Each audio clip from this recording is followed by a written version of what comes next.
TRT World's Matt Symington joins me live in the studio. Hi, Matt. Hi. Do you think most will see Martin McGuinness as a polarizing figure or a peacemaker?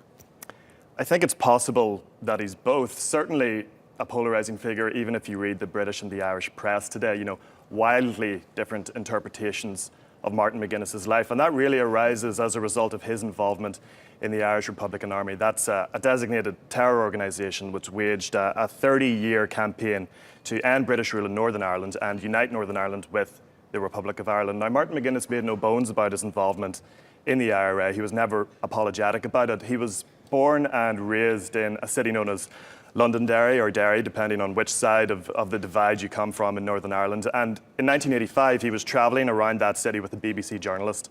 And he said to the journalist, "The reports that I'm a chief of staff in the IRA aren't true, but I take it as a compliment."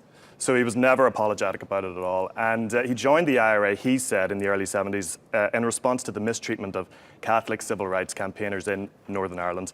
He said he left it in 1974 to pursue a political path to the unification of Ireland, but questions always persisted about the extent of his involvement in the IRA and about exactly what he knew about specific attacks, sometimes very specific attacks. So, for example, he was accused of having foreknowledge of the 1987 Enniskillen Remembrance Day bombing that killed 11 people. Those questions always persisted and persisted right up to this day. However, what's very clear is that as of the 1990s onwards, he and Gerry Adams, another senior Republican, engaged with the British government and began negotiations which resulted in the 1998 Good Friday Agreement, a peaceful settlement to the conflict in Northern Ireland.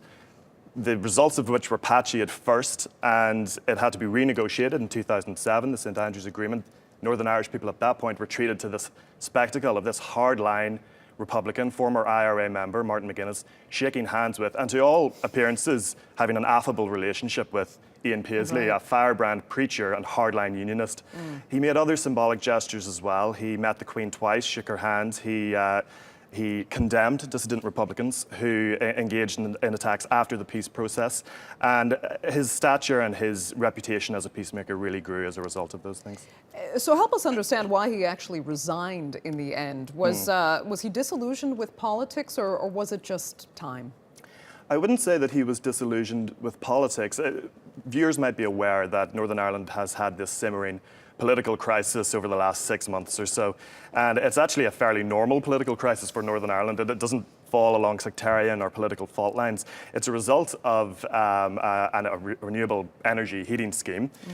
It went massively over budget. The subsidies provided as a result of the scheme were over generous, and it ended up costing hundreds of millions of pounds, which will have to be picked up by the taxpayer.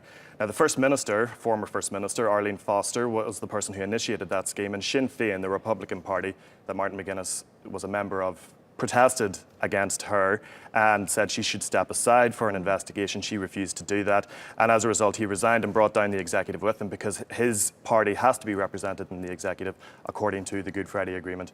He resigned as a result of that, but he also resigned, it's fairly well known, as a result of his poor health as well. Okay, it was a rather bold step. Okay, Matthew Symington, we're going to leave it there. Thank you so much for coming in.